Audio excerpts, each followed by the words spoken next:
What you give is what you get. What you have given, you get back. What you have denied others, you are denied. If you want to call it that, call it that. When you say God, I hear you say, give or deny. Yes. God, like people who believe in God, right, they believe that everything happens in life by God's will, right? The good and the bad stuff. So then you have to ask this question: if God loves us all, and He loves us as His own children, why does He make us suffer? Why are there wars in the world? Why do innocent people die in the wars? People will ask. So there must be innocent children, maybe infants, right, who are struck by the airstrikes and so on. Why? If God exists, why does God deal with innocent people in this manner? So then my question is, how do you know they're innocent? But then the infant is innocent. They've not caused anyone any harm. That's because you are assuming that this is when it started. If you ignore the fact that there were lives after this, or before this, and lives after this, now you are speechless. You have no way of reconciling this situation.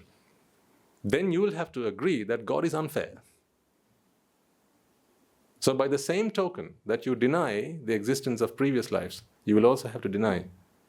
You'll also have to accept that God is unfair. My point of view is, let's accept God. I have nothing against that. Yes, but in this is my definition of God. So does God exist? Yes. What exists? Giving or denial? Exists. But who creates God? You create God. You create your own God. If you've given, you get that. If you've denied, you're denied that. Deny love, see what happened to you. Stop smiling for 3 months and see if anyone's going to smile at you. See, I'm smiling at you now, and what are you doing? There you go. I've created my God. If I want to smile, just smile at someone and they'll smile back at you. If you want to get slapped, what's one of the sure and short ways of getting that? Walk up to a stranger, slap them. See, you create your own God. As far as the way I perceive this, ladies and gentlemen, is Buddhist philosophy has empowered me. I like that sense of freedom. I like that sense of accountability that I get with that as well. Because with great power comes great responsibility. Today, I have the power to determine what's going to happen to me. I can either change the environment, because there are things I've done in the past, right? I mean, it's unimaginable what Buddhism has offered me, I tell you. There are things I've done in the past. It's like throwing a stone up in the air. If you know that you've thrown stones up in the air, and you know about this, then you can make the choice of stepping one step forward, moving one step forward, because now when the stone drops, it's not going to be on your head. So you can change the environment and change the results of your deeds. Those deeds will no longer be able to manifest. That's what becoming a Sotapanna is all about. There are plenty of deeds that both of us, we've all done, that are going to ripen in the 4 great hells. But they will only come back to as consequences if you are born in the 4 great hells. What the Buddha teaches you is, how do you escape from the 4 great hells once and for all? So that all of the deeds that have been done, that are meant to come back and punish you, they can all be invalidated. All be invalidated. You can do the bad deeds and run away. This is like a get out of jail free card. It empowers you. But until you figure out this principle, until you've come across this philosophy, now you have to suffer for the deeds you've done. You have to. That doesn't empower you. That's like being put in a prison.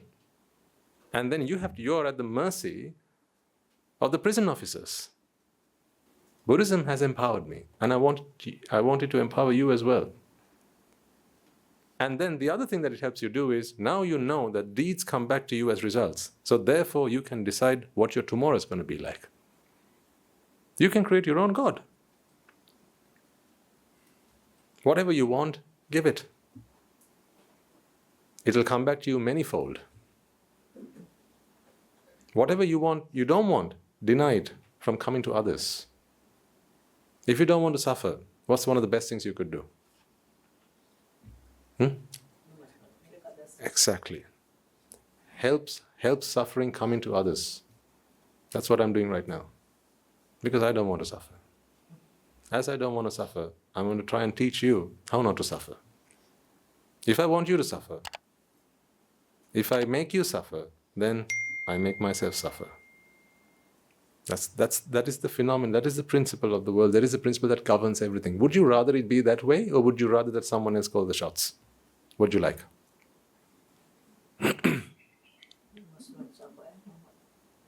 Exactly. Are you happy when you're in a relationship and you don't get to decide anything? Are you happy with that? When they keep calling all the shots, but then they keep dictating everything that has to happen? At some point you're going to realize that, you're like a bird in a cage. Right? This is just torture. This is not what I signed up for. There has to be some sense of, I have to be able to say something and have at least a few things my way. You feel that way. Here's what I'm asking you to do. This is the key to open the cage and fly out. Now you can be whatever you want. You can be free. This is vimukti. Freedom. This is liberation. That's why they call Nibbana liberation. It liberates. It frees. You're no longer strangled. You no longer have to be someone else's pet. You can be free. That's why, if you understand this properly, ladies and gentlemen, you don't have to go begging, borrowing, and stealing. Make your own choices. If you want to be happy tomorrow, help others be happy today. You will certainly be happy tomorrow. You can become your own God.